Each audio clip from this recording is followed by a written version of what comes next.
राधे राधे सभी भक्तों को and happy Dhanteras to you all. So आज मैं आपको दिखाऊंगी कि हम धनतेरस की पूजा कैसे करते हैं। ये हमने लिया, एक पीतल की परात लिया। अब हम सबसे पहले स्वास्तिक बनाएंगे, और जो स्वास्तिक है हमें कभी भी काट के नहीं बनाना चाहिए। अब हमारा स्वास्तिक बन के रेडी हो चुका है। अब मेरी मम्मा गणेश जी को विराजमान करेगी।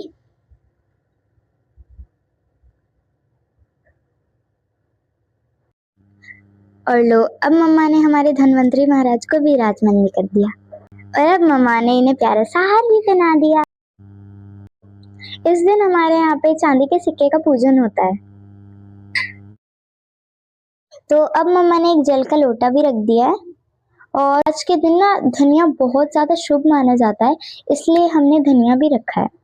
जैसा कि आप सब जानते हैं कि यह त्योहार कार्तिक मास की कृष्ण पक्ष की त्रयोदशी को मनाया जाता है और घर में लक्ष्मी का आवास माना जाता है।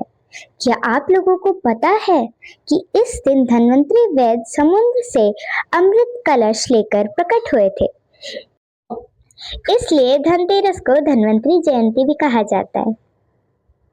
अब मम्मा ने दिए को भी प्रज्वलित कर दिया है।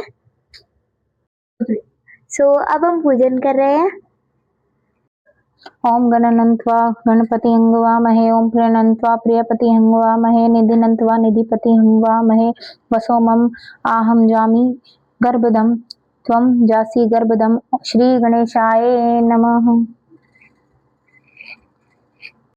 विष्णु जी का ध्यान करें। ओम विष्णोररात्मसि विष्णो पत्रे स्थो विष्णो स्यूरसि विष्णोर्धुर्वसि वैष्णवमसि विष्णवे त्वा श्री विष्णवे नमः। माँ लक्ष्मी जी का ध्यान करते हुए ओम समुद्र तन्याम देवीं सर्वभरण भूषितां पद्मनेत्रां विशालाक्षीं लक्ष्मीमावाहयाम्यं विष्णु प्रीतिकरीं देवीं देवकार्यार्थ साधनीं कुबेर धनदात्रीं च लक्ष्मी आवाहयाहम्। सभी हाथ जोड़ लें। आगच्छ भगवती देवी स्थाने चात्र स्थिरा भवै, यावत् पूजां करिष्यामि तावत्त्वं सुस्थिरा भव। इस मंत्र से रोली का छींटा देना।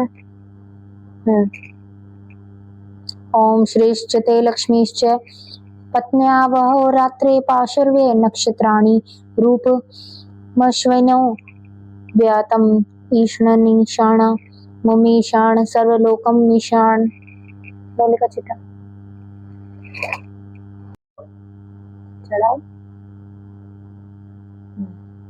धूपम दीपम दृश्यामि। एक दिन भगवान विष्णु मृत्युलोक में विचरण करने के लिए लक्ष्मी सहित भूमंडल पर आए। कुछ दिन बाद लक्ष्मी जी से बोले कि मैं दक्षिण दिशा की ओर जा रहा हूँ, तुम उधर मत देखना। यह कहकर जो ही भगवान ने राह पकड़ी त्यों ही लक्ष्मी माँ पीछे पीछे चल पड़ी। कुछ ही दूर पर सरसों का खेत दिखाई दिया, उसके बाद ईंख का खेत मिला। वहीं लक्ष्मी जी ने श्रृंगार किया और ईंख तोड़कर चूसने लगी। तत्क्षण भगवान लौटे और यह देखकर लक्ष्मी जी पर क्रोधित होकर श्राप दिया कि जिस किसान का यह खेत है 13 वर्ष तक वो तू उसकी सेवा करेगी। ऐसा कहकर भगवान क्षीर सागर में चले गए और लक्ष्मी ने किसान के यहाँ जाकर उसे धन धान्य से परिपूर्ण कर दिया।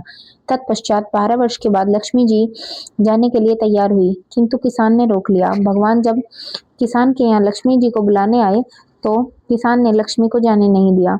तब भगवान बोले कि तुम परिवार सहित गंगा में जाकर स्नान करो और इन कौड़ियों को भी जल में छोड़ देना। जब तक तुम नहीं लौटोगे तब तक मैं नहीं जाऊंगा। किसान ने ऐसा ही किया। जैसे ही उसने गंगा में कौड़ियां डाली, वैसे ही गंगा में से 4 चतुर्भुज निकले और कौड़ियां लेकर चलने को उद्यत हुए। तब किसान ने आश्चर्य से देखकर गंगा जी से पूछा कि ये 4 भुजाएं किसकी थी। गंगा जी ने बताया कि हे किसान, वे चारों हाथ मेरे ही हैं। तूने जो कौड़ियां मुझे भेंट की है वे किसकी दी हुई हैं? किसान बोला, मेरे घर में 2 सज्जन आए हैं, वे ही दे गए हैं। गंगा जी बोली, तुम्हारे घर जो स्त्री है वह लक्ष्मी है और जो पुरुष है भगवान विष्णु है। तुम लक्ष्मी को ना जाने देना, नहीं तो पुनः उसी भांति निर्धन हो जाओगे। यह सुनकर जब वह घर लौटा तो भगवान से बोला कि मैं लक्ष्मी जी को नहीं जाने दूंगा। तब भगवान ने किसान को समझाया कि इनको मेरा श्राप था, जो कि लक्ष्मी 12 वर्ष से तुम्हारी सेवा कर रही है। फिर लक्ष्मी चंचल होती है, इनको बड़े बड़े नहीं रोक सके। किसान ने आटपूर्वक पुनः कहा कि नहीं, मैं लक्ष्मी जी को नहीं जाने दूंगा। इस पर लक्ष्मी जी ने स्वयं कहा कि हे किसान, यदि तू मुझे रोकना चाहता है तो सुनो, कल तेरस है, तुम अपना घर स्वच्छ रखो, रात्रि में घी का दीपक जलाकर रखना, तब मैं तुम्हारे घर में आऊंगी। उस समय तुम मेरी पूजा करना, किंतु मैं तुम्हें दिखाई नहीं दूंगी। किसान ने कहा ठीक है, मैं ऐसा ही करूंगा। इतना कहा और सुन लेने के बाद लक्ष्मी जी दसों दिशाओं में फैल गई।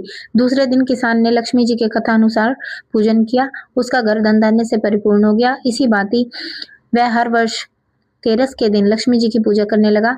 उस किसान को देखकर कितने ही लोगों ने पूजा करना शुरू कर दिया। बोलो माँ लक्ष्मी की जय, भगवान विष्णु की जय, गणेश जी महाराज की जय।